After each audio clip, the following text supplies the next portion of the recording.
ఇవాళ కూడా భారీ వర్షాలు ఉండొచ్చని వాతావరణ శాఖ హెచ్చరిస్తున్న నేపథ్యం మత్స్యకారులు కూడా వేటకు వెళ్లొద్దని కూడా చెప్తున్నారు. ఎలాంటి ఇన్పుట్స్ ఉన్నాయి మీ దగ్గర? అప్డేట్ చెప్పండి.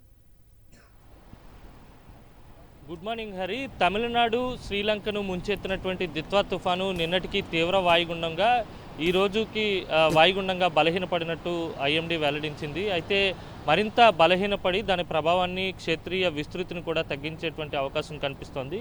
మొత్తంగా చూస్తే గడిచిన 24 గంటల్లో రాయలసీమతో పాటు దక్షిణ కోస్తా జిల్లాలపై అత్యధిక ప్రభావం చూపించింది. పెద్ద ఎత్తున వర్షాలు కురిశాయి. నెల్లూరు జిల్లా వ్యాప్తంగా కుండపోత వాన కురిసింది. పలు చోట్ల పంటలు కూడా పూర్తిగా నీట మునిగినటువంటి పరిస్థితి ఉంది. మరో 24 గంటల పాటు ప్రకాశం, నెల్లూరు, చిత్తూరు జిల్లాతో పాటు ఇటు దక్షిణ కోస్తా జిల్లాలైనటువంటి బాపట్ల, గుంటూరు, కృష్ణాలో అక్కడక్కడ 1-2 చోట్ల భారీ వర్షపాతం నమోదయ్యేటువంటి అవకాశం ఉంటుంది. మిగిలిన చోట్ల మోస్తరు వర్షపాతం కొనసాగేటువంటి సూచనలు కూడా కనిపిస్తున్నాయి. విజువల్స్లో మనం స్పష్టంగా గమనించవచ్చు. సముద్ర వాతావరణం అలజడిగా మారింది. తీరం వెంబడి ఎదురుగాలులు కొనసాగుతున్నాయి కనుక పోర్టులకు ఇచ్చినటువంటి ప్రమాద హెచ్చరికలతో పాటు మత్స్యకారులు మరో 24 గంటల పాటు సముద్రంలో చేపల వేటకు వెళ్లరాదని వాతావరణ శాఖ హెచ్చరించింది. మొత్తంగా చూస్తే కనుక దిత్వా తుఫాను తీరానికి సమాంతరంగా కొనసాగినటువంటి నేపథ్యంలోనే పెద్ద ఎత్తున వర్షపాతం నమోదైంది.